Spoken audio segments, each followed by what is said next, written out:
England ನ Harry Brooke ಹಾಗೂ Jamie Smith ಅಬ್ಬರದ ಬ್ಯಾಟಿಂಗ್ ಹೊರತಾಗಿಯೂ ಮೊಹಮ್ಮದ್ ಸಿರಾಜ್ ಮಾರ್ಕ ಬೌಲಿಂಗ್ ದಾಳಿಯ ಸಹಾಯದಿಂದ ಭಾರತ ತಂಡ ಎರಡನೇ ಟೆಸ್ಟ್ ಪಂದ್ಯದಲ್ಲಿ ದೊಡ್ಡ ಮುನ್ನಡೆಯನ್ನು ಸಾಧಿಸಿದೆ. ಸಿರಾಜ್ ಮಾರ್ಕ ದಾಳಿಗೆ ನಲುಗಿದ ಇಂಗ್ಲೆಂಡ್ ತಂಡ ಪ್ರಥಮ ಇನ್ನಿಂಗ್ಸ್ ನಲ್ಲಿ 407 ರನ್ಗಳಿಗೆ ಆಲ್ಔಟ್ ಆಯಿತು.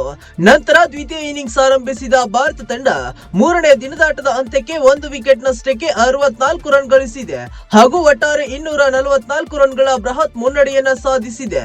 ಇದರೊಂದಿಗೆ ಶುಭ್ಮನ್ ಗಿಲ್ ನಾಯಕತ್ವದ ಟೀಂ ಇಂಡಿಯಾ ಎರಡನೇ ಟೆಸ್ಟ್ ಪಂದ್ಯದಲ್ಲಿ ತಮ್ಮ ಹಿಡಿತವನ್ನ ಇನ್ನಷ್ಟು ಬಿಗಿಗೊಳಿಸಿದೆ. ಪಂದ್ಯದ ಮೂರನೇ ದಿನವಾದ ಶುಕ್ರವಾರ 77 ರನ್ಗಳಿಂದ ಪ್ರಥಮ ಇನ್ನಿಂಗ್ಸ್ ಮುಂದುವರಿಸಿದ ಇಂಗ್ಲೆಂಡ್ ತಂಡಕ್ಕೆ ಎರಡನೇ ಓವರ್ನಲ್ಲಿಯೇ ಮೊಹಮ್ಮದ್ ಸಿರಾಜ್ ಆಘಾತ ನೀಡಿದ್ರು.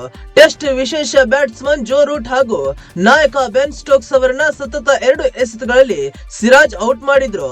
ಆ ಮೂಲಕ ಇಂಗ್ಲೆಂಡ್ ತಂಡ 84 ರನ್ಗಳಿಗೆ 5 ವಿಕೆಟ್ ಕಳೆದುಕೊಂಡು ಸಂಕಷ್ಟಕ್ಕೆ ಸಿಲುಕಿತು. ಇನ್ನೇನು ಆತಿಥೇಯರು 200 ರನ್ ಗಳಿಸುವುದು ಕೂಡ ಅನುಮಾನ ಎಂದು ಭಾವಿಸಲಾಗಿತ್ತು.